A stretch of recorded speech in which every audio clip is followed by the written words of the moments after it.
Okay, now we are going to learn about radio button, check boxes and text area.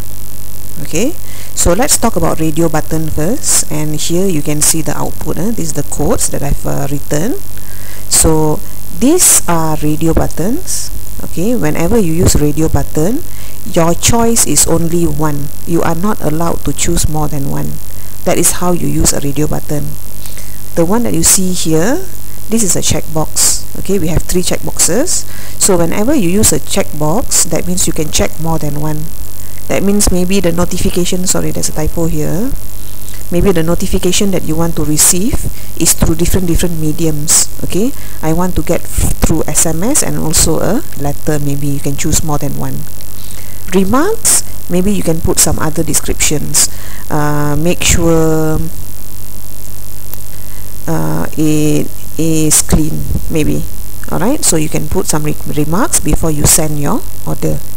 Okay, now let's look at it one by one. Let's go to radio button first. The type is radio and the name is the same.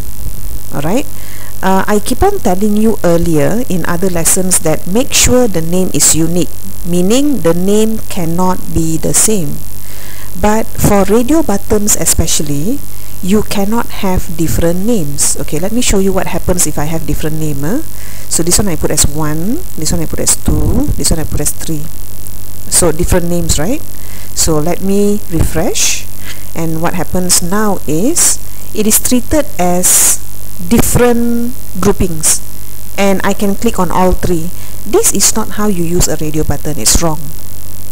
So whenever you have a radio button, make sure the name is the same, because the choice is only one from the number of choices that you are giving your user.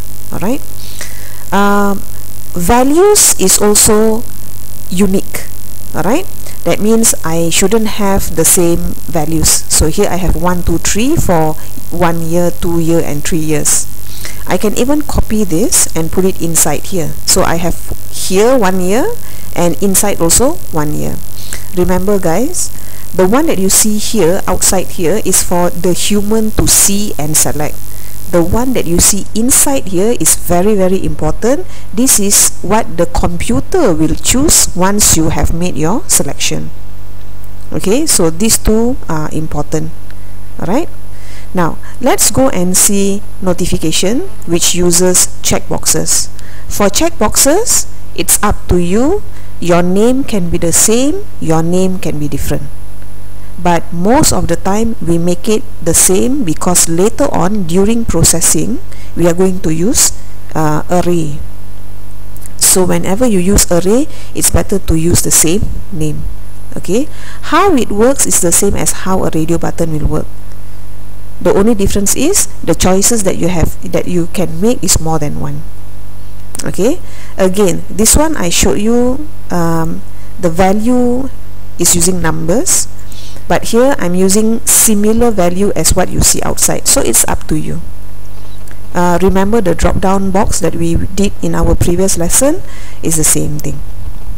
Okay, so this is radio button, this is checkbox. Radio button, choose only one. Checkbox, you can choose more than one. That is how you use it. Finally, this big box. Alright, this is not a text box.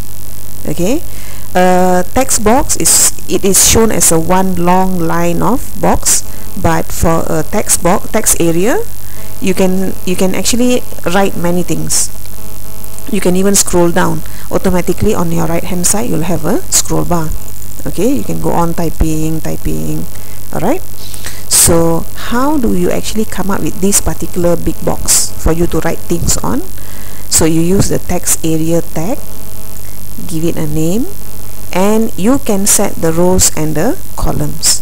Okay, so rows meaning how many rows you want it to be, you want it to show. So in this case now I use row 4. That means I can view 4 rows at a time. The rest you scroll. Okay, columns meaning how many characters that I can fit in. Okay, in one stretch.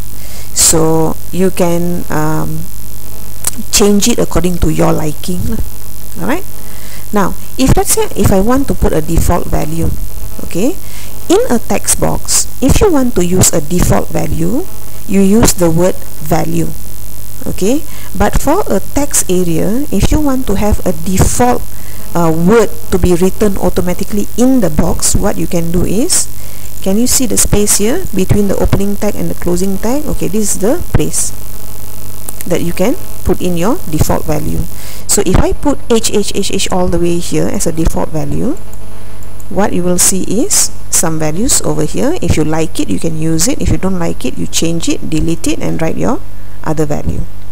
Okay, this is where you put your default value. If you don't want to have a default value, what you can do is you can use a placeholder. Remember placeholder?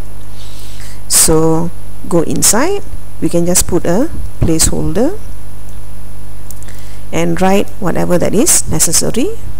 Save this, and you'll get a hint inside the text area. Okay, and then once you click, it will be gone and you can go on typing the content that you want.